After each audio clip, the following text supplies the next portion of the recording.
Puzzle নিয়ে কথা বলবো, যেটা ইংরেজি শিখতে গেলে কম বেশি সবার সামনেই আসে। যেমন ধরুন এই বাক্যটা, কিং সলোমন ওয়াজ, তারপর একটা খালি ঘর, আর ব্র্যাকেটে আছে ফেম, ফর হিজ উইজডম।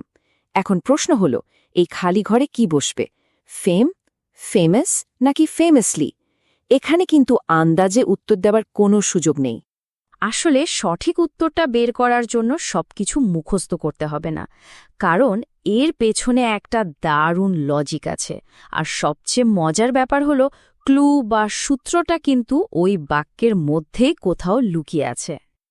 আর এই ক্লু খুঁজে বের করার পদ্ধতিটারই একটা মজার নাম আমরা দিয়েছি, ওয়ার্ড ডিটেকটিভ মেথড। এটা খুবই সহজ, মাত্র 2 স্টেপের একটা প্রসেস। এই মেথডটা ব্যবহার করে আমরা বাক্যের ভেতরে লুকিয়ে থাকা ক্লু ধরেই সঠিক শব্দটা খুঁজে বের করে ফেলব। তো আর দেরি কেন, চলুন শুরু করা যাক। এই ডিটেকটিভ মেথডের নিয়ম কিন্তু একদম সোজা, মাত্র 2 ধাপ। 1, খালি ঘরের ওপরে কি আছে সেটা দেখতে হবে, আর 2, যদি পরে কিছু না পাওয়া যায় তাহলে খালি ঘরের আগে কি আছে সেটা দেখতে হবে। ব্যাস, খুবই সহজ, তাই না? আচ্ছা, তাহলে চলুন প্রথমে আমাদের প্রথম ক্লুটা নিয়ে কাজ করা যাক। মানে খালি ঘরের পরের শব্দটা দেখে কিভাবে উত্তরটা বের করা যায় সেটাই এখন আমরা দেখব। এখানে নিয়মটা খুবই সিম্পল। খেয়াল করে দেখুন, খালি ঘরের ঠিক পরেই যদি একটা নাউন মানে বিশেষ্য পদ থাকে, তাহলে ধরে নিতে হবে খালি ঘরটায় একটা অ্যাডজেক্টিভ বসবে। কারণটা কি? কারণ অ্যাডজেক্টিভ সবসময় নাউনকে বর্ণনা করে। এটাই হলো মূল সূত্র। এই যেমন এই বাক্যটা দেখুন, এখানে খালি ঘরের পরই বাংলাদেশ শব্দটা আছে, আর আমরা সবাই জানি বাংলাদেশ একটা নাউন। তো যেহেতু বাংলাদেশ একটা নাউন, আমাদের নিয়ম অনুযায়ী এর আগে কি বসবে?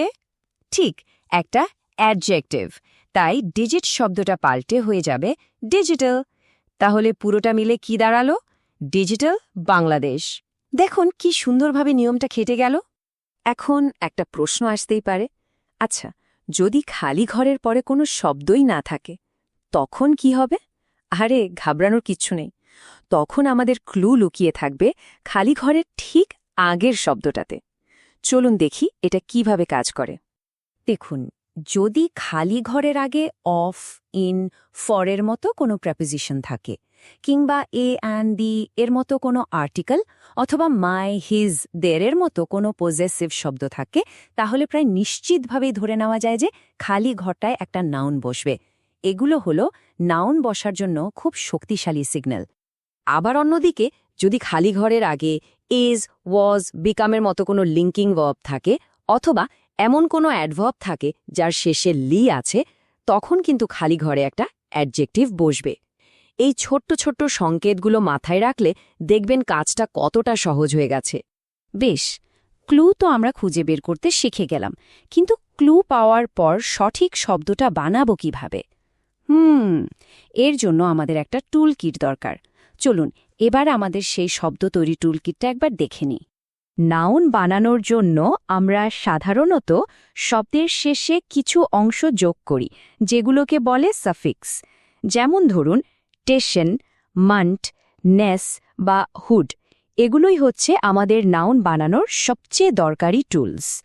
ঠিক একইভাবে অ্যাডজেক্টিভ বানানোরও কিছু কমন সাফিক্স আছে, যেমন ফুল, এইবল, আইভি, এল কিংবা ওএস। এই যেমন বিউটি হয়ে যায় বিউটিফুল, আবার ফেম থেকে হয় ফেমাস। সোজা, তাই না? মাঝে মাঝে কিন্তু আবার উল্টোটাও দরকার হয়, মানে বাক্যের অর্থ অনুযায়ী আমাদের একটা বিপরীত শব্দ বসাতে হতে পারে। তখন কি করব? তখন আমরা শব্দের আগে কিছু অংশ যোগ করব, যেগুলোকে বলে প্রিফিক্স, যেমন আন, ইম, ইন, ডিস। খুব সহজ উদাহরণ হলো হ্যাপির আগে আন লাগিয়ে আনহ্যাপি বানানো। দারুণ! তাহলে এখন আমাদের হাতে ক্লু ধরার নিয়মও আছে, আবার শব্দ বানানোর টুল কিটও আছে। তো চলুন এবার একদম সত্যিকারের ওয়ার্ড ডিটেকটিভের মতো কয়েকটা কেস সলভ করে ফেলি।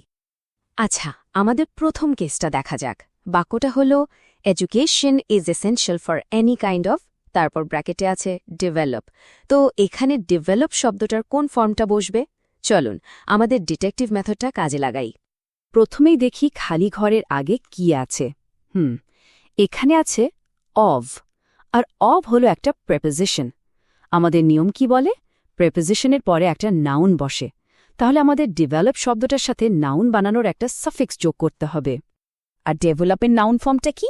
ডেভেলপমেন্ট। একদম ঠিক। দেখুন তো, আমাদের ডিটেকটিভ মেথড আর টুলকিট ব্যবহার করে কত সহজে উত্তরটা বেরিয়ে আসলো। আচ্ছা, এবার একটু অন্যরকম একটা কেস দেখা যাক। এটার জন্য কিন্তু বাক্যের মানেটা একটু ভালো করে বুঝতে হবে। চলুন চেষ্টা করে দেখি।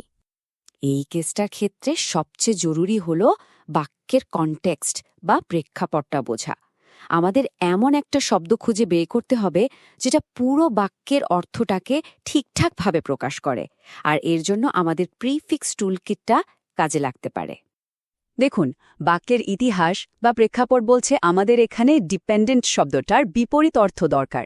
তাই আমরা আমাদের প্রিফিক্স টুলকিট থেকে ইন প্রিফিক্সটা নেব। ডিপেন্ডেন্টের আগে ইন বসালে কি হয়? ইন্ডিপেন্ডেন্ট, যার মানে হলো স্বাধীন। ব্যাস, আমাদের সঠিক বাক্যটা দাঁড়িয়ে গেল। Bangladesh was an independent country. তাহলে এখন থেকে যখনই কোনো ইংরেজি বাক্য পড়া হবে, তখন নিশ্চয়ই এই শব্দগুলোর প্যাটার্ন সবার আগে চোখে পড়বে, তাই না?